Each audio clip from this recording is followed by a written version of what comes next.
GABA transaminase deficiency is a rare genetic disorder affecting the enzyme for aminobutyrate aminotransferase. It's like that. Which is known for producing the enzyme GABA-T, which is crucial for breaking down GABA. What is GABA? It is a chemical in the brain that helps your nerves communicate with each other. It's like a chill out signal for the brain because it slows down nerve activity when things get too intense. GABA helps keep your brain balanced by calming it down when it's overreactive. If there's not enough, your brain can get too excited. It's kind of like your phone buzzing way too much while you're trying to do something, and you put it on Do Not Disturb and you calm it down. It's exactly what that does, but way more serious. If there's not enough GABA, this can lead to problems like seizures, anxiety, or trouble staying calm. Basically, GABA plays a big role in helping your brain work smoothly and keeping you feeling okay. Alright, so let's talk symptoms. One of the symptoms that you have with the disease that I was assigned is psychomotor retardation. Psychomotor retardation is when someone's physical movements or like their mental processes become unusually slow. It can affect things like walking, talking, or even thinking, making everyday tasks harder or take longer. It's a serious symptom that shows the brain and body aren't working as quickly as they usually do. Another symptom is seizures, which usually happens when there's a sudden burst of electrical abnormal activity in your brain, causing the body or mind to react in a bunch of different ways. This can look like uncontrollable shaking. Usually people foam out the mouth when that happens. But there's also ones I didn't know, like staring or confusion or even losing awareness for a short time. And they vary a lot. Some are mild and barely noticeable, while others can be way more intense and disruptive. With my disease, you can also have hypotonia, which means low muscle tone. Hypotonia is when someone's muscles are weaker or less firm than usual, which can make them feel floppy or less able to hold their shape. This can affect how a person moves or balance or even hold their body upright. For example, might have trouble sitting up or crawling on time when you're a baby, but the cause determines how it's treated. Hyperactive reflexes is another one. Basically, you just start twitching at random times. Another symptom is lethargy. Lethargy is when someone feels extremely tired or like lacks the energy to do normal activities. It's more than just feeling sleepy though. It's like way worse. It can make people like sluggish, unmotivated, or slow in both the body and their brain. And then EEG abnormalities. This refers to unusual patterns or irregular activities seen in the electroencephalogram. So that is a test that measures the brain's electrical signals. These abnormalities can show things like seizures, like I just said, brain injuries, sleep disorders, or other neurological issues, instead of the smooth, typical rhythms of brain activity.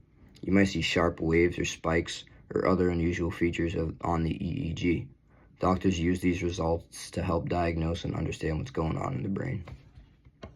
Now, the age that almost all these symptoms happen for GABA transaminase deficiency, it's usually like really severe, and a life expectancy is really short, like probably only make it to childhood if you're lucky.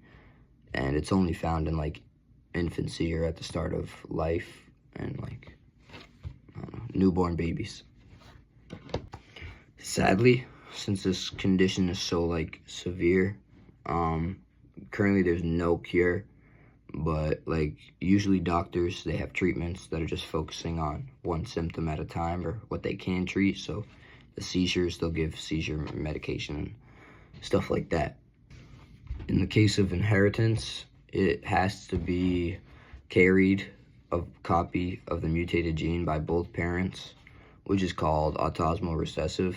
And the mutation details, it's caused by mutations in the ABAT gene, and then which provides instructions for making the GABA-T enzyme, which is essential for your brain. The chromosome that it's found on, the ABAT gene is located on chromosome 16, and it's extremely rare, with only a few cases reported in medical books, like ever. I'm gonna try and explain the chemical reactions as best as possible. So the enzyme affected is the 4-aminobutyrate aminotransferase, and then looks like this if I can find a picture. If not, I just look dumb. The reaction type is a synthesis reaction. And then the normal process for the chemical reaction in a healthy system should be that GABA T helps regulate gamma aminobutyric acid, which is GABA. And then it controls the levels in the brain and regulates them. GABA is a neurotransmitter that acts as the brain's calm signal, like I said before, preventing overactive nerve activity. And then this process involves just the reaction ensures GABA levels remain balanced, which is vital for preventing excessive brain activity. What happens when there is a mutation in this chemical reaction?